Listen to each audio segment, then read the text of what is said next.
travaille dans une unité qui s'appelle Agronomie, qui est basée à Grignon, qui travaille globalement sur la production de méthodes et de connaissances pour la conception, l'évaluation de systèmes de culture durable. Moi, je m'inscris sur des activités qui portent à la fois sur la caractérisation des pratiques agricoles actuelles et sur l'accompagnement de collectifs d'acteurs à la conception de scénarios de changement de pratiques agricoles. Sur la réduction d'usage de produits phytosanitaires, sur la réduction d'usage d'intrants, sur des questions de changement climatique.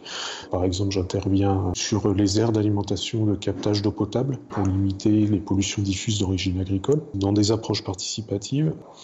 Un exemple, c'est le projet Coquelicot qu'on développe depuis une dizaine d'années sur les aires d'alimentation de captage. Alors le co pour collectif, clic parce que derrière il y a un simulateur informatique qui vient outiller cette démarche, et O parce qu'il s'applique à ces captages prioritaires d'eau potable. En fait, l'idée c'est de proposer une démarche de concertation aux collectivités territoriales qui vont gérer ces captages prioritaires pour en fait mettre en dialogue l'ensemble des acteurs qui sont impliqués sur ces territoires autour de la conception de scénarios d'évolution de l'agriculture. Qu'est-ce qui se passerait si telle ou telle pratique se développe, ou au contraire, quelle pratique faudrait-il développer pour tendre vers certains objectifs?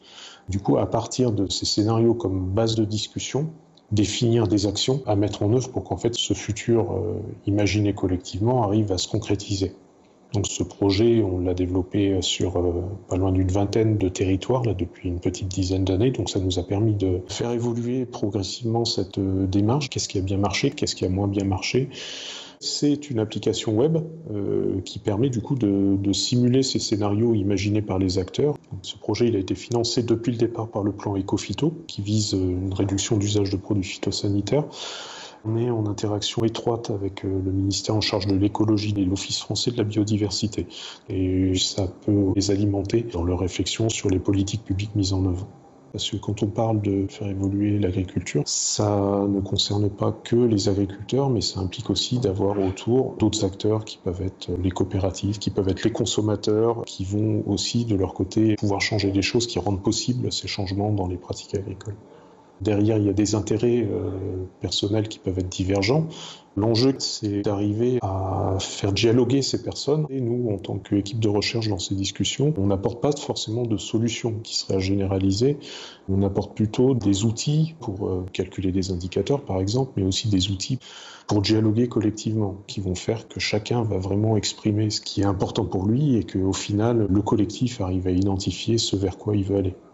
Nous, en fait, les connaissances ou méthodes qu'on produit, on les construit dans ces démarches de recherche-action, en voyant qu'est-ce qui marche pas. La vision que j'ai de mon rôle se situe dans un rôle de sensibilisation ou de formation aux acteurs auprès desquels j'interviens. Et ces activités, elles peuvent aussi alimenter d'autres collègues qui sont plutôt dans un rôle vraiment de recherche, qui peuvent s'alimenter des travaux que l'on mène.